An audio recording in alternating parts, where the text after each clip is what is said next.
ትላንት ማምሻውን ከወደ ጎንደር የተሰማው ዜና እጅግ በጣም ልብ የሚሰብር ጉዳይ ነበረ።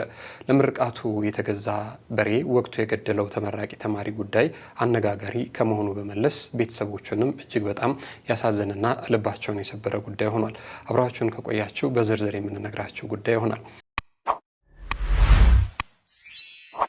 በሌላ መልኩ ከሰሞኑ ማህበራዊ ሚዲያ ላይ መነጋገሪያ የነበረውና የእናቱን አስክሬን ቤት አስቀምጦ የስምንተኛ ክፍል የሚኒስትሪ ፈተናውን ተፈትኖ ከሰዓት እናቱን የቀበረው ካሊድ ያልታሰበ ሲሳይ ገጥሞታል። ምንድን ነው የገጠመው? አብራችሁን ከቆያችሁ የምንነግራችሁ ጉዳይ ይሆናል።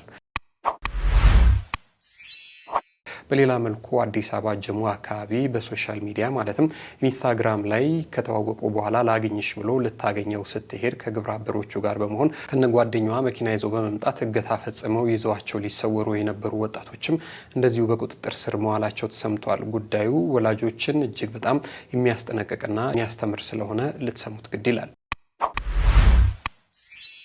ከዚህ ቀደም ማህበራዊ ሚዲያ ላይ አንድ የጤና ባለሙያ በብዙ ወጣቶች ሲደበደቡና ግለሰቡም እየጮሁ ድረሱልኝ ሲሉ ሁላቸው አይታቸው ሰምታቸዋል። አብዛኞቻቸውም በዚህ ጉዳይ ልባቸው አዝኗል። ታዲያ እነዚህ እኚህን የጤና ባለሙያ ሲደበድቡ የነበሩ ግለሰቦች በቁጥጥር ስር መዋላቸው ይታወቃል። አሁን መጨረሻ ላይ ፍርድ ቤት የመጨረሻውን ብይን ሰጥቶባቸዋል። ፍርድ ቤት ወጣቶቹ ላይ የበየነው ብይን ምንድን ነው? ይህንንም የምንነግራቸው ጉዳይ ይሆናል። ወደ ድሬዳዋ አካባቢ የሰማነውም ዜና ይህንኑ ይመስላል። ሁለት ህጻናት ከቤተሰቦቻቸው ከተሰረቁ በኋላ ግለሰቦች ህጻናቶቹን ይዞ ለመሰወር የሞከረው ሰው አዋሽ 7 አካባቢ ከሚገኝ መናኸሪያ ጥሏቸው ጠፍቷል። ታዲያ የአካባቢው ማህበረሰብ የእነዚህን ወላጆች እያፈላለገ ይገኛል። ይህንን ጉዳይ በተመለከተ አብራችሁን ከቆያችሁ የምንነግራችሁ ጉዳይ ነው። ሰላም የምንወዳችሁና የምናከብራችሁ የጊዜ ሚዲያ ቤተሰቦች እንዴት አላችሁ? በያላችሁበት የዓለም ጫፍ በያላችሁበት የሀገር ጥግ ሁሉ ሰላም፣ ፍቅር፣ ጤና ትሆኑ ዘንድ የሚወታችን ነው። ኤልያስ ደግነት ነኝ። የምትከታተሉት ጊዜ ሚዲያን ነው። በዛሬው መሰናዷችን እናንተን ያስጠነቅቃሉ፣ ያስተምራሉ፣ ውሃ ያነሳሉ የምንላቸውን ርዕሰ ጉዳዮች ወደ እናንተ ይዘን መተናል። እስከ ፕሮግራማችን ፍጻሜ ድረስ አብራችሁን ቆዩና መሰናዷችንን ተከታተሉልን። ታዲያ በቆይታችሁም ጊዜ ሚዲያን ሼር፣ ላይክ፣ ሰብስክራይብ፣ ኮሜንት ማድረግ አትርሱ። ለ100 ሺህ የምናደርገውንም ሩጫ እንድትደግፉን ከወዲሁ እንጠይቃለን። አብራችሁን ቆዩ።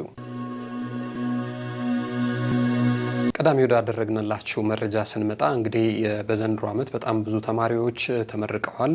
ታዲያ የዘንድሮ ምርቃት ስነስርዓት በጣም የተለያዩ ሁነቶችን አስተናግደናል። የምርቃት ስነስርዓታቸውን በማክበር መካከል ብዙዎች ብዙ ፈተና ሲገጥማቸውም ተመልክተናል። ትላንት ማምሻውን ከወደ ጎንደር አካባቢ የሰማነው መረጃ ደግሞ እጅግ በጣም የሚያሳዝንና ልብ የሚሰብር ነው። አንድ ጎበዝ ተማሪ በኤሌክትሪካል ኢንጂነሪንግ ተመርቆ ቤተሰቦቹ በብዙ ደስታ ነበሩ። ታዲያ ለምርቃቱ ድግስ የተገዛ በሬ ወግቶት ህይወቱን ነጥቆታል። ጉዳዩ ምንድን ነው? እርሱን በዝርዝር እንንገራችሁ። ለራሱ ምርቃት የተገዛ በሬ ወግቶ ህይወቱን ያለፈው ተማሪ ጉዳይ ብዙዎችን አነጋግሯል። የዚህ ተማሪ የቀብር ስነስርዓትም በትላንትናው ዕለት ተፈጽሟል።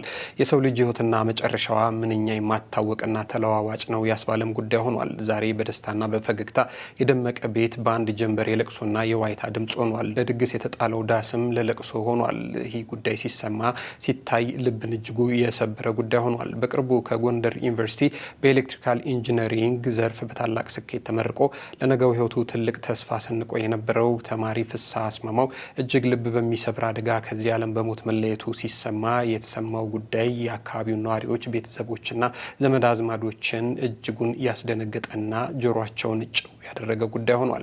የነገው የሀገር ተስፋ ለቤተሰቦቹ መከታና የብዙዎች ኩራት የነበረው ፍስሐ የለፋበትን የድካሙን ፍሬ አይቶ ገና ሳይጠግብ እንዲህ በወጣትነቱ መቀጠፉ እጅጉን ያሳዘነ ጉዳይ ሆኗል። እንደምን ያለ ክፉ የ40 ቀን እድልም ነው እየተባለ ነው። ይህ ተስፋ የተጣለበት ወጣት ታዲያ ከሳምንት በፊት ነበረ የምርቃት ካባውን የደረበው። ወዳጆቹና ዘመድ አዝማዶቹም የምርቃቱን ደስታ አብረውት ለማሳለፍ አስበው ከጎንደር ጋይንት ጎብገብ ከተማ ወደ ተወለደበት አካባቢ ይዘውት ያመራሉ። ነገር ግን ከትላንት በስቲያ ለምርቃቱ ድግስ ተብሎ የተገዛው በሬ በድንገት ወግቶት ህይወቱ ሊያልፍ ችሏል። ለአምላክ ምስጋና ይሁንና ተብሎ ለደስታ ማክበሪያ የተዘጋጀው በሬ በአሳዛኝ ሁኔታ የቤተሰቡን ተስፋና ደስታ ይዞት ጭልጥ ብሏል። በሬውም ለሀዘን ውሏል። የዚህ ወጣት ስኬትና ህልም በአጭር የተቀጨበት አሳዛኝ የቀብር ስነ ስርዓት ትላንትና በጋይንት ጎብጎብ ቀራኒዮ መድኃኔዓለም ቤተክርስቲያን ወዳጅ ዘመዶቹ፣ የክፍል ጓደኞቹ፣ የአካባቢው ማህበረሰብ በተገኙበት ተፈጽሟል። ወላጆቹ እንዲህ ካለው አደጋ ውስጥ ልባቸው አገግሞ መቼ እንደሚወጣ አይታወቅም። ይህ ለአካባቢው ሰዎች እጅግ በጣም አስደንጋጭ መርዶ ሆኖ ነበረ የዋለው። እጅግ በጣም የሚያሳዝን ጉዳይ ነው። እንዲህ ያለው ነገር ሲሰማ እንግዲህ ልጅ የተመረቀልኝ ደስ ብሎኛል፣ ደስታዬን ተካፈሉኝ ብሎ ቤተሰብ ደስታ ሊያጋራ በገዛው በሬ ህይወቱን መነጠቁ የሚያሳዝን ነገር ነው። በዘንድሮ የተማሪዎች ምረቃ እጅግ በጣም ብዙ ክንውኖችን አይተናል። እንደዚህ ባለ ሁኔታ ከሰሞኑ ታዲያ በተመሳሳይ መልኩ አንድ መምህር ባለቤቱን አስተምሮ አስመርቆ ወደፊት በህይወት ኑረት መካከል ታግዘኛለች፣ ትደግፈኛለች ብሎ እንግዲህ ከምርቃት ወዳሉበት አካባቢ በመሄድ ላይ ያሉ ቤተሰብ ደግሞ ለምርቃት የሚሆን ድግስ ደጋግሶ ቤተሰብ ዘመድ አዝማድ ተሰብስቦ እየጠበቃቸው ያሉበት መኪና ተገልብጦ ሁለቱም ህይወታቸው ማለፉ መሰማቱ ይታወቃል። እንዴት ያለ እድል እንደሆነ አናውቅም። ፈጣሪ ግን እንደዚህ ካለ ክፉ እድልና ክፉ አጋጣሚ እንዲሰውራችሁ ምኞታችን ነው። ወደ ሌላኛው መረጃችን ደግሞ እንሻገር። ከሰሞኑ ማህበራዊ ሚዲያ ላይ እጅግ በጣም መነጋገሪያ የነበረና የእናቱን ቃል ለመጠበቅ የእናቱን አስክሬን እቤት አስቀምጦ የ8ኛ ክፍል የሚኒስትሪ ፈተናውን ተፈትኖ ከሰዓት ደግሞ እናቱን አልቅሶ የቀበረው የካሊድ ነገር እጅግ አነጋጋሪ ነበረ። ካሊድ የ8ኛ ክፍል ውጤቱ ሲመጣ ደግሞ ያስመዘገበው ውጤት እጅግ በጣም የሚገርምና የሚደንቅ ነበር። በእያንዳንዱ የትምህርት አይነት 99 በማምጣት ከትምህርት ቤቱ ከፍተኛ ውጤት አስመዝግቧል። ካሊድ ሁለት ታናናሽ ወንድሞቹን ይዞ እንግዲህ ህይወትን ሊጋፈጥ ብሎ ጀምሯል። አባታቸው እናትየው በህይወት እያለች ሌላ ሰው አግብቶ ትቷቸው ይሄዷል። ካሊድ እናቱን ቃል ለማክበር ይሄንን ካደረገ በኋላ ከትላንት ወዲያ ደግሞ የሰማንለት ነገር እጅግ በጣም ደስ የሚልና ልብን የሚያስደስት ነገር ነው። ከቤት ክራይ ተገላግሎ ወደፊት ትምህርቱን በትጋትና በብርታት ያለምንም ሀሳብ እንዲማር በሸገር ከተማ አስተዳደር የጣፎ ክፍለ ከተማ እንዲሁም ደግሞ የሸገር ከተማ ትምህርት ቢሮም ለዚህ ወጣት ያልተጠበቀ ነገር አድርገውለታል። ጉዳዩ ምንድን ነው? እርሱን እንንገራችሁ። ለእናቱ የገባውን ቃል ለመጠበቅ አስክሬን ቤት አስቀምጦ ለተፈተነው ታዳጊ ካሊድ ቃሲም መኖሪያ ቤት ሊገነባለት መሆኑ ተሰምቷል። ከ3 ሳምንታት በፊት እናቱ ባረፉበት ዕለት የገባውን ቃል ለማክበር ሲል አስክሬን ቤት ውስጥ ትቶ የ8ኛ ክፍል ሚኒስትሪ ፈተናውን በመፈተን መላውን የሀገሪቱን ሕዝብ በከፍተኛ ሀዘን ያስለቀሰውና ያስደመመው ታዳጊ ካሊድ ቃሲም አዲስ የመኖሪያ ቤት ሊገነባለት መሆኑ ተሰምቷል። በሸገር ከተማ አስተዳደር የካጣፎ ክፍለ ከተማ ከሁለት ታናናሽ ወንድሞቹ ጋር የሚኖረው ይህ 14 ዓመቱ ታዳጊ በወቅቱ እናቱ በጽኑ ታመው በነበሩበት ወቅት እኔ አንድ ነገር በሆነ እንኳን ለዓመታት የለፋህበትን ፈተና እንዳታቋረጥ በማለት ያስገቡትን ጥብቅ ቃል ለመጠበቅ የጠዋት ፈተናውን ተፈትኖ ከሰዓት ደግሞ እናቱን አልቅሶና ቀብሮ በመመለስ ከሰዓት ፈተናውን ማጠናቀቁንና ቃልሽን አላጠፍኩም ማለቱ ይታወቃል።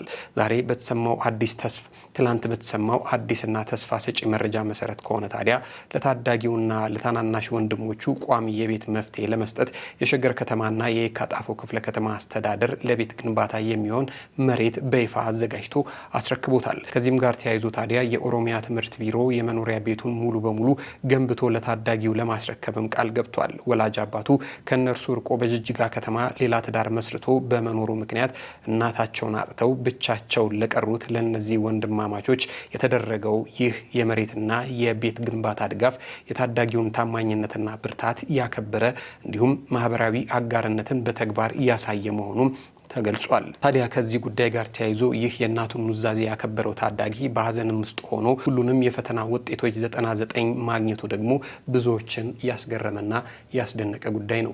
ካሊድ ወደፊት እነዚህ ሁለት ታናናሽ ወንድሞቹን ይዞ ትምህርቱን በከፍተኛ ውጤት አጠናቆ ለሀገርም ለወገንም የሚበጅ ትውልድ እንደሚሆን ብዙዎች ተስፋ እየጣሉበት ይገኛሉ።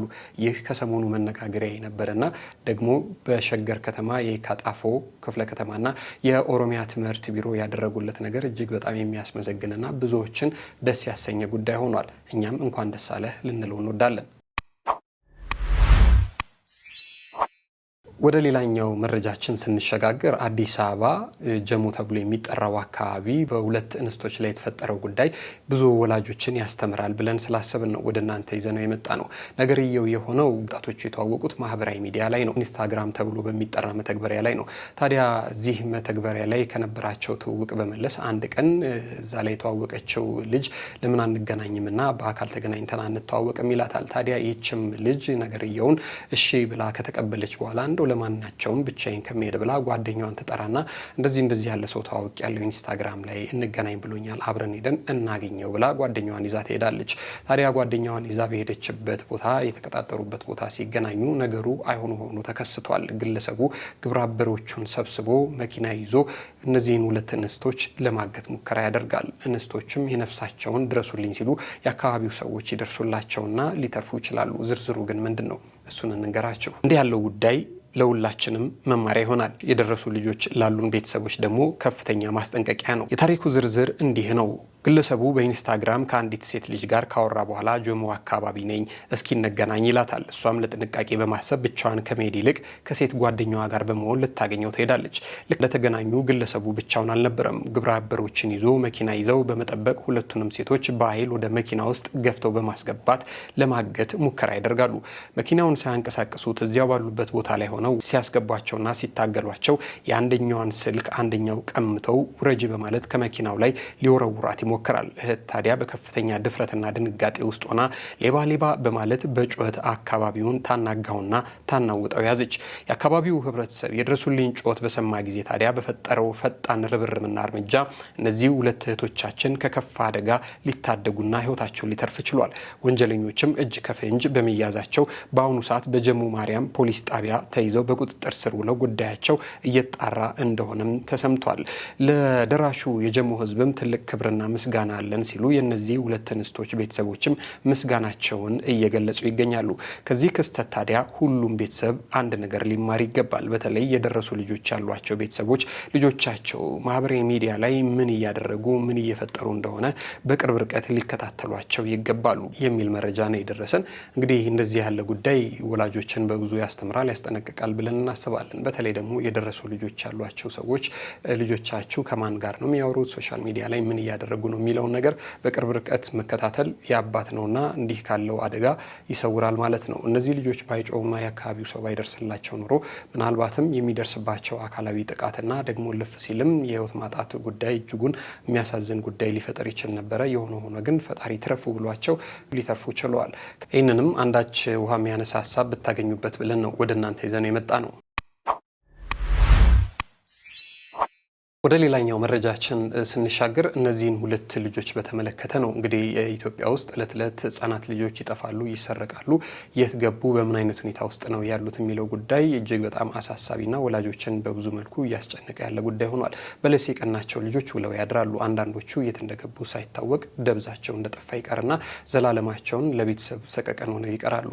የእነዚህም ልጆች እጣ ፈንታ እንደዚሁ ሊሆን የነበረ ጉዳይ ነው። ነገር ግን ፈጣሪ ትረፉ ስላላቸው ተርፈዋል። ጉዳዩ ምንድን ነው? እርሱን በዝርዝር እንንገራቸው። በስርቆት የተወሰዱ ህጻናትን ከቤተሰቦቻቸው ጋር ለመቀላቀል አስቸኳይ ጥሪ ቀርቧል። ከድሬዳዋ ከተማ ወጣ ብላ ከምትገኘው መልካ ጀብዱ ሶማሌ ሰፈር ከተባለ ቦታ ተሰርቀው የመጡ ሁለት ህጻናት ታዳጊዎች በአዋሽ 7 ኪሎ ከተማ መናሪያ ውስጥ ተጥለው መገኘታቸውን የከተማዋ ሴቶችና ማህበራዊ ጉዳይ ጽህፈት ቤት አስታውቋል። ህጻናቱን የወሰዳቸው አካል መናሪያ ውስጥ ጥሏቸው የተሰወረ ሲሆን በአሁኑ ወቅት ህጻናቱ በጽህፈት ቤቱ ጥበቃ ስር ይገኛሉ። አንደኛ ረመዳን ሀሰን ጀማል የተባለ የ8 ዓመት ታዳጊ ሲሆን ሁለተኛው ደግሞ መናኒ ሀሰን ጀማል የ10 ዓመት ታዳጊ ነው። የእነዚህን ህጻናት ቤተሰቦች የሚያውቅ ወይንም ደግሞ መረጃው ያለው ሰው በአዋሽ 7 ኪሎ ሴቶችና ማህበራዊ ጉዳይ ጽህፈት ቤት በአካል በመገኘት ወይንም በስልክ ቁጥሮች በ0912 116970 አሊያ በ0922 54 28 54 ደውሎ ጥቆማ እንዲሰጡ ጽህፈት ቤቱ በአክብሮት ጠይቋል። ሚዲያዎችና የማህበራዊ ሚዲያ እንቀሳቃሾች ህጻናቶቹ ከቤተሰቦቻቸው ጋር እንዲቀላቀሉ መረጃውን በስፋት አጋሩና አስተዋውቁልን እያሉ ይገኛሉ። እንግዲህ እነዚህን ሁለት ወንድማማቾች ነው የሰረቃቸው አካል ከቤተሰባቸው ይዞ ከመጣ በኋላ አዋሽ 7 መናኸሪያ ውስጥ ጥሏቸው የጠፋው ማለት ነው። እንደው ተሳክቶለት እነዚህ ልጆች ይዞ ጠፍቶ ቢሆን ኖሮ ቤተሰብ በምን አይነት ሰቀቀን ውስጥ ነበር የሚያሳልፈው? ሁለቱንም ልጆች አጥቶ አሁንም ደግሞ እዚህ መገኘታቸውን ሳይሰሙ ቀርተው በምን አይነት ጭንቀት ውስጥ በምን አይነት ጥበት ውስጥ ሲሆን የሚገኙት የሚለው የጉዳዩን በተመለከተ ወልዶ የሚያውቅ ሰው ነው ሊሰማው የሚችለው። ወደ ሌላኛው መረጃችን ስንሻገር ከወራት በፊት ማህበራዊ ሚዲያ ላይ ተሰራጭቶ በብዙዎች ዘንድ መነጋገሪያ የነበረና ብዙዎቻችንን ያስከፋና ያሳዘነ ጉዳይ ነበረ። አንድ በእድሜ ገፋ ያሉ የጤና ባለሙያ በሮቤ ከተማ በወጣቶች ሲደበደቡ መታየታቸው ብዙዎቻችንን ያሳዘነና ያስከፋ ጉዳይ ነበር። ይህ ጉዳይ ማህበራዊ ሚዲያ ላይ ከወጣ በኋላ ልጆቹ በቁጥጥር ስር መዋላቸው ተሰምቷል። ልፍ ብሎም ደግሞ እኚህን ወገናቸውን ደከመኝ ሰለቸኝ ሳይሉ ሲያገለግሉ የነበሩ የጤና ባለሙያም እንግዲህ ከኦሮሚያ ክልል የተለያዩ ማበረታቻና ስጦታም ሲደረግላቸው አይተናልም ሰምተናልም። አሁን መጨረሻ አካባቢ ታዲያ ይህንን ኢሰብአዊ ድርጊት የፈጸሙ እኚህን ግለሰብ ሲደበድቡ የነበሩ ወጣቶች ፍርድ ቤት የመጨረሻውን ብይን ሰጥቶባቸዋል። በፍርድ ቤቱ የወሰነባቸው ውሳኔ ምንድን ነው? እሱን እንንገራችሁ ብለን ነው። በሮቤ ከተማ በጤና ባለሙያ ላይ በደቡ ድብደባ የፈጸሙ ግለሰቦች በጽኑ እስራት መቀጣታቸው ተሰምተዋል። በሮቤ ከተማ አስተዳደር አንድን የሕክምና ባለሙያ ያለአግባብ በቡድን በመደብደብ ከባድ የአካል ጉዳት አድርሰው የነበሩ 3 ወጣቶች በፍርድ ቤት በቀረበባቸው የወንብድና ወንጀል ክስ ጥፋተኛ ሆኖ በመገኘታቸው የላቀ የእስራት ቅጣት ተጥሎባቸዋል። ጉዳዩ የተፈጸመው ባለፈው ሚያዝያ 8 ቀን 2018 ዓ.ም ጠዋት 1 ሰዓት ከ30 ላይ በአዶሼ ክፍለ ከተማ በሚገኘው አሮጌው የተሽከርካሪ መናሪያ ውስጥ ነበር። ጊኒር ከተማ ጤና ጽሕፈት ቤት ባልደረባ የሆኑት አቶ ዋቆ ከድር የተባሉ የጤና ባለሙያ የእጅ ስልክ ሰርቀዋል በሚል ምንም አይነት ማረጋገጫ በሌለው የሐሰት ክስ በቡድን በተደራጁ ወጣቶች አማካኝነት የከፋ የጋራ ድብደባ ተፈጽሞባቸው ነበር። ጥቃቱን የፈጸሙት ሱልጣን ሁሴን፣ ኢብራሂም ሁሴን እና ቦንሳ ወሎ የተባሉ ግለሰቦች ሲሆኑ ድርጊቱ በወቅቱ በማህበራዊ ሚዲያ ላይ በስፋት ተሰራጭቶ በህዝቡ ዘንድ ከፍተኛ ቁጣን ቀስቅሶ እንደነበርም ይታወቃል። የሮቤ ከተማ አስተዳደር ፖሊስ መምሪያ የኮሚዩኒኬሽን ጽሕፈት ቤት ኃላፊ የሆኑት ምክትል ኢንስፔክተር ጌታቸው ታምሩ ለብስራት ሬዲዮ እንደገለጹት ከሆነ ፖሊስ ወንጀሉ ከተፈጸመበት ጊዜ ጀምሮ ጉዳዩን በጥብቅ በመከታተል ተጠርጣሪዎችን በቁጥጥር ስር ማዋሉ ይታወቃል። አስፈላጊውን የምርመራ መዝገብ በተለያዩ ማስረጃዎች በማጣራትም ለአቃቤ ሕግ ያስረከበ ሲሆን አቃቤ ሕግም በበኩሉ የቀረበለትን መነሻ በማድረግ በግለሰቦቹ ላይ የወንብድና ወንጀል ክስ መስርቶባቸዋል። ክሱን በጥልቀት የመረመረው የሮቤ ከተማ አስተዳደር ከፍተኛ ፍርድ ቤትም ሐምሌ 1 ቀን 2018 ዓ.ም በዋለው ችሎት በሰውና በበቂ ማስረጃ በመመስረት ተከሳሾቹ ላይ የጥፋተኝነት ፍርድ ወሰጥቶባቸዋል። በዚህ መሰረት ሕግን በእጃቸው አዙረው ጥቃት የፈጸሙ 3ቱም ተከሳሾች እያንዳንዳቸው በ2 ዓመት ከ3 ወር ጽኑ እስራት እንዲቀጡ ውሳኔ አስተላልፎባቸዋል። እንግዲህ ከዚህ ጉዳይ ጋር ተያይዞ የነበረው መረጃ ይህንን ይመስል ነበረ። በወቅቱ በጣም ብዙዎቻችን እኚህ ሰው ድረሱልኝ እያሉ ሲጮህ አይተን ነበረ። ልጆቹ እንዴት ያሉ ጨካኞች ናቸው፣ አባት የላቸውም ወይ፣ ምን አይነት ነገር ነው የሚፈጽሙት በሚል ብዙዎቻችን ስንቆጭና ስንናደር ነበር። ዞሮ ዞሮ ግን ሕግ ጉዳዩን ይዞት ቆይቶ መጨረሻ ላይ ይገባቸዋል፣ የጥፋታቸው ልክ ነው ያለውን ብይን ሰጥቶባቸዋል ማለት ነው። እጅግ አብዝተን የምንወዳቸውና የምናከብራቸው የጊዜ ሚዲያ ቤተሰቦች ለዛሬ የነበሩን መረጃዎች እነዚህን ይመስሉ ነበረ። አብራችሁን ስለቆያቸው እጅግ በጣም ከልብ አድርገን እናመሰግናለን። ባነሳናቸው ርዕሰ ጉዳዮች ላይ ሀሳብ አስተያየት ቢኖራችሁ በሀሳብ መስጫ ሳጥን ላይ ያስፍሩልን። ታዲያ በቆይታችሁ ጊዜ ሚዲያን ሰብስክራይብ ሳታደርጉን የተመለከታችሁንም ካላችሁ ሰብስክራይብ እያደረጋችሁን ቤተሰብ እንድታደርጉና ወደ 100,000 የምናደርገውንም ሩጫ እንድትደግፉን ከወዲሁ በትህትና እንጠይቃለን። አብራችሁን ስለቆያችሁ እጅግ በጣም ከልብ አድርገን ነው የምናመሰግነው። ክብር ይስጥልን፣ ክበሩልን።